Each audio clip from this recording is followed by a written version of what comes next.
हमारे बुजुर्गों ने उसको संजोया है।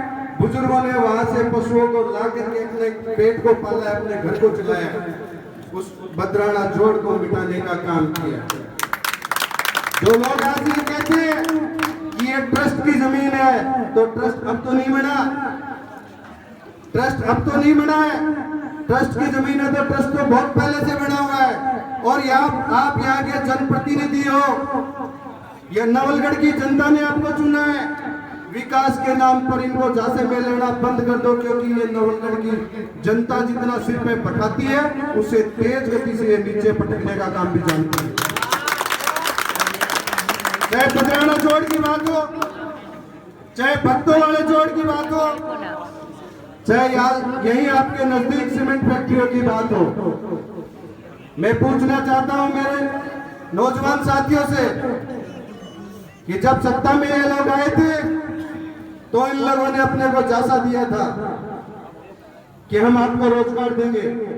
जब सीमेंट फैक्ट्री की बात शुरू हुई थी तो इन्हीं लोगों ने ये कहा था अगर फैक्ट्री बनेगी तो मेरे मरने के बाद बनेगी, मेरे जीते जी नहीं बनेगी। यही लोग थे वो। उसके बाद में समय ने पलटा मारा, इन्होंने अपना उल्लू सीधा किया और नवलगढ़ की जनता को नरक में ढकेलने का काम कर दिया।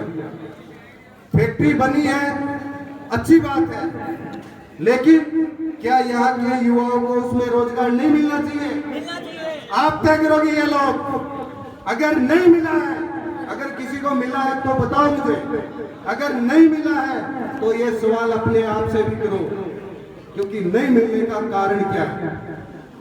वो कारण अपन लोग खोजेंगे तो पता चलेगा कि हम रामपुरा के अंदर आए आज, आप लोगों ने मान सम्मान किया है, तो हमें पता चला है कि रामपुरा गांव कैसा है।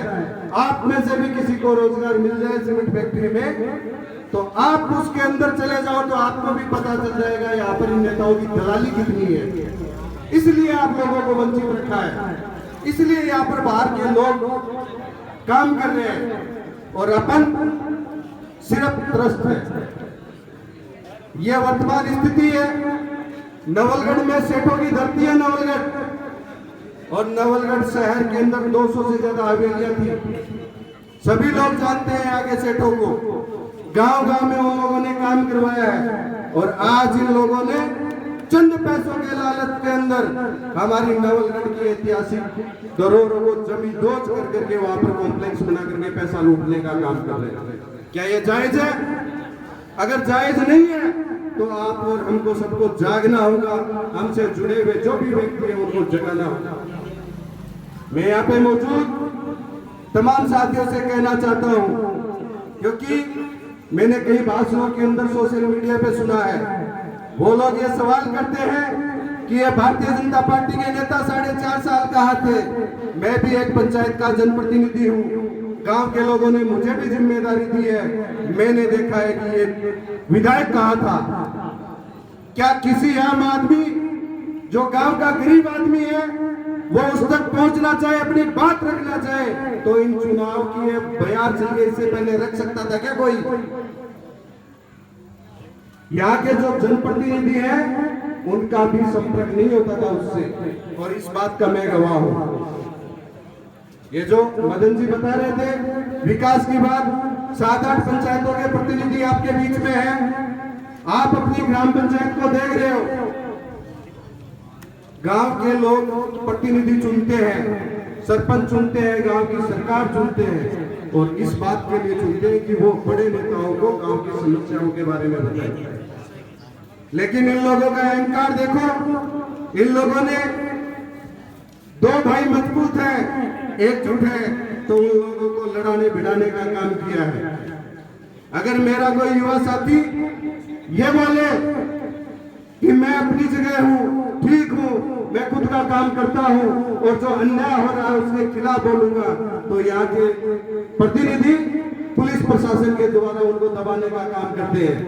मैं इस रामपुरा की धरती के अंदर आपके माध्यम से कहना चाहता हूँ, किसी से दबने की जरूरत नहीं है, क्योंकि जब तक ऊपर वाले का आशीर्वाद अपने ऊपर है तो अपने को किसी से दबने की जरूरत नहीं है। क्योंकि ये अब 4 महीने का टाइम है, इसमें अपने को समझना पड़ेगा। अगर 4 महीने अपन नहीं समझेंगे तो आने वाले 4.5 साल तक यूं ही अपने को रगड़ना पड़ेगा। अगर इसमें समझ जाओगे, पूरे प्रदेश के अंदर पहली बात तो भर्तियां नहीं हुई युवाओं के रोजगार के लिए, और दूसरी बात जितनी भर्तियां हुई उन सब में भी दलाली का काम हुआ है। और वो दलाली का काम अपन किसी से छुपा हुआ नहीं है, क्योंकि हर भर्ती का पेपर आउट हुआ है।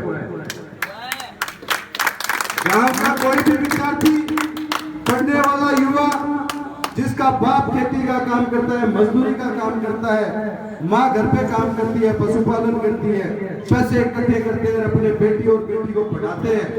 जब वो परीक्षा देके आता है और उसको ये पता चलता है कि पेपर आउट हो गया, तो उसके मन पे क्या गुजरती है, ये देख करके वोट देना है। क्योंकि इन लोगों ने सिर्फ सत्ता में रहने के लिए पैसा इकट्ठा किया है, और ऐसे लोगों को अपन मजबूत करेंगे तो आने वाले समय के अंदर अपन अपना घर कमजोर करेंगे। ये लोग 2 महीने 3 महीने खूब आप रेवड़िया बटोरने का काम करेंगे, और वही असली चीज है। अपने को समझनी है, सोच समझ करके वोट देना है, भारतीय जनता पार्टी को मजबूत बनाना है। और एक बात और कहना चाहता हूं मैं आपसे, आप लोगों ने यहाँ पर 9 साढ़े 9 बजे तक इतनी बड़ी संख्या में हो, घंटे भर कार्यक्रम और चलेगा। जो लोग स्वार्थ की, जाति धर्म की राजनीति करते हैं, वो लोग यहाँ पर रात को 10-10, 11-11 बजे मीटिंगें करने के लिए आते हैं। मैं उनसे भी कहना चाहता हूँ, कितनी गुप्त मीटिंगें कर लो। ये नवलगढ़ का युवा, नवलगढ़ की आम आवाम जाग चुकी है, समझ लेना। इसी अब की बार जो धाम से मारेगी, समझ में नहीं आएगा आपको। उन दोनों गिराने का काम आपको नवलगढ़ की जनता करेगी, क्योंकि आपने जो घमंड दिखाया है, आपने जो युवाओं के साथ अन्याय किया है, आपने जो जनप्रतिनिधियों का अपमान किया है, आम आदमी का आपने अपमान किया है, उसका आपको परिणाम भुगतना पड़ेगा। आपने नवलगढ़ की गोचर जमीन बनाने को खराब करने का काम किया, उसको बेचने का काम आपके सहारे से हुआ। आपने उसकी जिम्मेदारी नहीं समझी, किसानों की जिम्मेदारी नहीं समझी, तो इसका परिणाम आपको भुगतना पड़ेगा।